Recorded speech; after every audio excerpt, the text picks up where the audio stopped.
ఇప్పుడు తన ఊరికొచ్చిన కొత్తలో జరిగే ఇన్సిడెంట్ కదా, అమ్మాయి చాలా గట్సీ అండ్ అమ్మాయి క్యారెక్టర్ నేమ్ ప్రకారం మీరు దాన్ని తప్పుగా అనుకోకండి అనే దానికోసం ఆ అమ్మాయి ఈ షేడ్ కూడా ఉంది అనడం కోసం చూపించడానికి చేసింది. అంటే అమ్మాయి ఎంత స్ట్రాంగ్ మైండెడ్ పర్సన్ అనేది. అక్కడ ఫైట్ రిక్వైర్డ్ ఉంటే డెఫినెట్ గా పెడతారు. ఎందుకు పెట్టలేదు?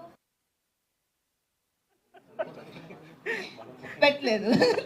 కానీ ఆ ఇంపాక్ట్ ని క్రియేట్ చేయడానికి అంత అంత బిల్డప్ యూనో టేక్ ఆఫ్ అది. ఇప్పుడు తన ఊరికొచ్చిన కొత్తలో జరిగే ఇన్సిడెంట్ కదా, అమ్మాయి చాలా గట్సీ అండ్ అమ్మాయి క్యారెక్టర్ నేమ్ ప్రకారం మీరు దాన్ని తప్పుగా అనుకోకండి అనే దానికోసం ఆ అమ్మాయి ఈ షేడ్ కూడా ఉంది అనడం కోసం చూపించడానికి చేసింది. అంటే అమ్మాయి ఎంత స్ట్రాంగ్ మైండెడ్ పర్సన్ అనేది. అక్కడ ఫైట్ రిక్వైర్డ్ ఉంటే డెఫినెట్ గా పెడతారు. ఎందుకు పెట్టలేదు? పెట్టలేదు. కానీ ఆ ఇంపాక్ట్ ని క్రియేట్ చేయడానికి అంత అంత బిల్డప్